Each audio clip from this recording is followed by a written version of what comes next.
During the 90s, Grandma's Restaurant Company experienced an explosion of growth. The whole country was building on previous success stories, and Grandma's was following the formula. Mick and Andy were thinking, multiply.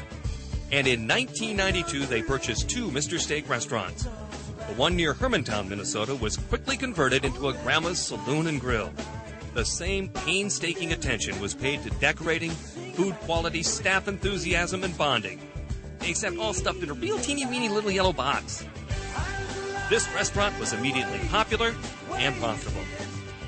Of all the employees Grandma's has ever hired, it's been said the Grandma's Miller Hill employees are the most popular of them all.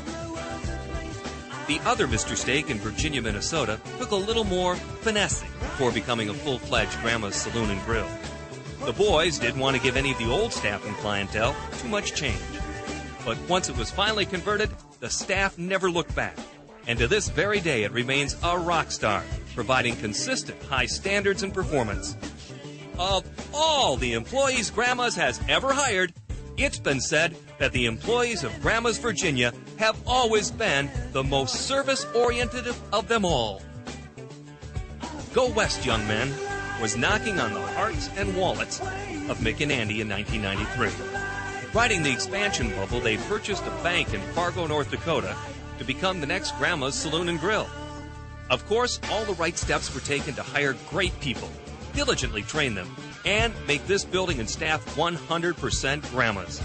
The Fargo restaurant continues to bring joy and financial reward into all of our lives. Of all the employees Grandma's has ever hired, it's been said that the Fargo employees are the most focused of them all. A year later, Mick and Andy felt it was time to go back to the big city and multiply again. They wanted to build the hippest Grandma's Saloon and Grill ever. This time in the city of Bloomington, Minnesota.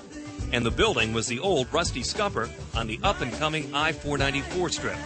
This building was once filled with the Twin Cities elite. It was even rumored that Grandma Rosa Brochi herself had been dating a Viking. The project was huge, but turned out to be the second most successful Grandma's ever. The restaurant was sophisticated, trend-forward, just like the staff. Of all the employees Grandma's has ever hired, it's been said that the Bloomington employees were the most cosmopolitan of them all. Even though the Bloomington restaurant was later sold, the spirit of its staff lives on. The same year back in Duluth, the tourists were screaming for retail, so Mick and Andy opened a marketplace, Grandma's Marketplace in Canal Park. A quaint but broad and diverse retail collection fills this beautiful Grandma's-esque gift shop. It's been said that Grandma's Marketplace employees are the most eclectic of all our employees. In 1994, it was clear that Canal Park had become a visitor mecca. Mick and Andy knew it was time to convert one of their buildings into a brand new concept that Mick had a vision for and a daughter named after. Little Angie's Cantina and Grill opened right at the peak of the Southwestern food explosion. Mick demanded an authentic, Wild West, and Tex-Mex atmosphere, menu, and service staff. The staff at Little Angie's has risen to the occasion and gone beyond our wildest expectations. Of all the employees Grandma's has ever hired, it's been said that the employees from Little Angie's Cantina are the most creative of them all. By 1995, Mick and Andy had come to a crossroads in their career. They brought on a new president and began to kick the company's growth into high gear. They leaped out of Minnesota to North and South Carolina, building multiple units at a time, spending millions of dollars, and using major human resources. Some of the best employees who worked for our company went down to stake Grandma's claim in the new Southern Division. We quickly realized that our Southern customers didn't quite understand our funky Grandma, mistakenly coming in for grits. Mick and Andy eventually cut their losses, selling the buildings and the president. As the decade drew to a close, Mick Palucci's dream project of an Italian restaurant that bore the name of his family's ancestry became a reality. In 1998, Felicio's Italian Restaurant and Wine Bar, a quaint, elegant restaurant, warmly welcomed guests with its open kitchen, floor-to-ceiling wine cellar, white tablecloths, and a highly trained professional staff. The staff made the difficult look effortless.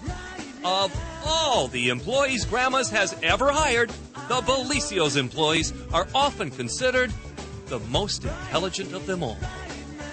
Closing the 90s, Mick and Andy squeezed in one more project, Grandma's Saloon and Grill in Plymouth, Minnesota. Opening first as a formal white tablecloth restaurant, then shifting to a more traditional saloon and grill atmosphere, the identity crisis may have been too much for our customers to follow. The hardworking staff at Plymouth went through many changes and was faithful to the end. Of all the employees Grandma's has ever hired, it's been said that our Plymouth employees have always been the most diligent of them all. Was the 90s bubble beginning to pop? Mick and Andy didn't look like they were slowing down.